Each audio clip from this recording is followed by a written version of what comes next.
बिहार की आरा सीट का इतिहास भारत के स्वतंत्रता संग्राम से जुड़ा हुआ है। आरा लोकसभा क्षेत्र में स्थित जगदीशपुर किला स्वतंत्रता संग्राम और इसके स्थानीय प्रतीक वीर कुंवर सिंह का प्रतीक है, जिन्होंने ब्रिटिश ईस्ट इंडिया कंपनी के खिलाफ 1857 के विद्रोह का नेतृत्व किया था।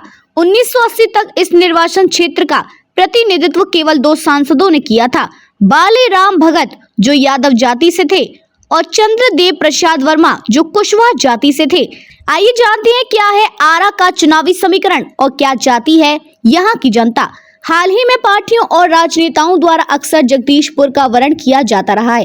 राज्य सरकार ने पिछले 2 दशकों में जगदीशपुर किले और उसके आसपास के क्षेत्रों का विकास किया है, लेकिन किले से लगा हुआ वीरान घर एक भूले हुए नायक की कहानी कहता है। पिछले साल तक यह कुंवर सिंह की 6ठी पीढ़ी की वंशज पुष्पा सिंह का घर था, जिनके बेटे बबलू की पुलिस हिरासत में मौत हो गई थी, जिसके बाद अकेले रहने में असमर्थ पुष्पा पटना चली गई।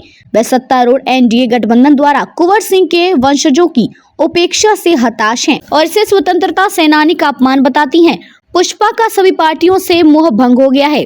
उन्होंने इंडियन एक्सप्रेस से बातचीत के दौरान कहा, हमें सालों से एक राजनीतिक प्रतीक के रूप में इस्तेमाल किया जाता रहा है, लेकिन मैं अभी तक अपनी बेटी की मौत के सदमे से उबर नहीं पाई हूँ। भाजपा के मौजूदा सांसद और केंद्रीय मंत्री आर.के. सिंह जो लगातार तीसरी बार चुनाव लड़ रहे हैं, सत्ता विरोधी लहर से जूझ रहे हैं। उनका मुकाबला CPI-ML लिबरेशन के सुदामा प्रसाद से है, जहां आर.के. सिंह ऊंची जाति के राजपूत हैं, वहीं सुदामा प्रसाद ओबीसी बनिया समुदाय से है।